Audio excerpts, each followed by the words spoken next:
পদ্মাপাড়ে trophy জয়ের উৎসব, রাস্তার দুধারে সমর্থকদের উল্লাস আর ছাদখোলা বাসে হীরকখচিত সেই ট্রফি নিয়ে মাতোয়ারা ওয়ারিয়র্সের ক্রিকেটাররা। রাজশাহীর বাতাসে বাজছে বিপিএল-এর শিরোপা জয়ের ধ্বনি। নতুন ব্লেন্ডে আরো রিচ অ্যারোমায় সেলন ফ্যামিলি ব্লেন্ড টে।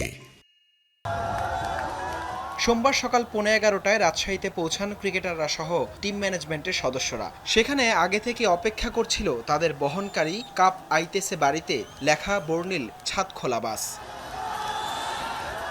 এরপর সেই বাসে উঠে পুরো শহর প্রদক্ষিণ করেন ক্রিকেটাররা। নগরীতে ট্রফি নিয়ে করেছে রোড শো। রাস্তার দুপাশে দাঁড়িয়ে থাকা সমর্থকদের হাত উঁচিয়ে সাড়া দেন শান্ত, তানজিদ তামিম, তানজিম সাকিব, মুশফিক, আকবর আলী সহ টিমের সদস্যরা।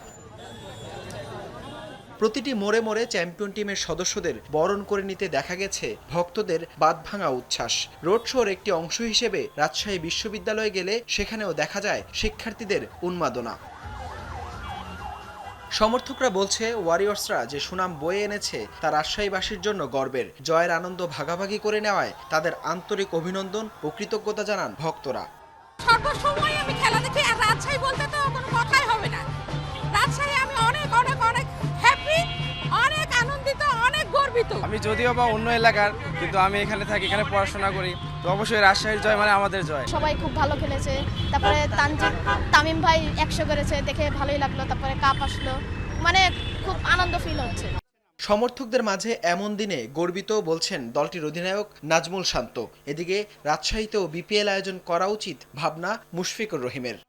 তাদের ভালোবাসা পেয়ে খুবই ভালো লেগেছে, আর আমার মনে হয় যে আমাদের এই চ্যাম্পিয়নশিপের আনন্দটা আরো দ্বিগুণ হয়েছে। আমাদের এই আনন্দটা তাদের সাথে আমরা শেয়ার করতে পেরেছি। শুধু রাজশাহীতে না, রাজশাহী বগুড়া দুই মাঠেই বিপিএল হওয়া উচিত। দর্শক আছে যেভাবে রাজশাহী টিমটাকে এবছর সাপোর্ট করেছেন, এটা অনেক আমাদের মোটিভেটেড করেছে পুরো টুর্নামেন্ট জুড়ে, এবং পাশাপাশি আমরা কাপটা তাদেরকে এনে দিতে পেরেছি, এটা একটা প্রাউডের ব্যাপার। প্রথমবারের মতো বিপিএল এসেই চমক দেখিয়েছে রাজশাহী ওয়ারিয়র্স।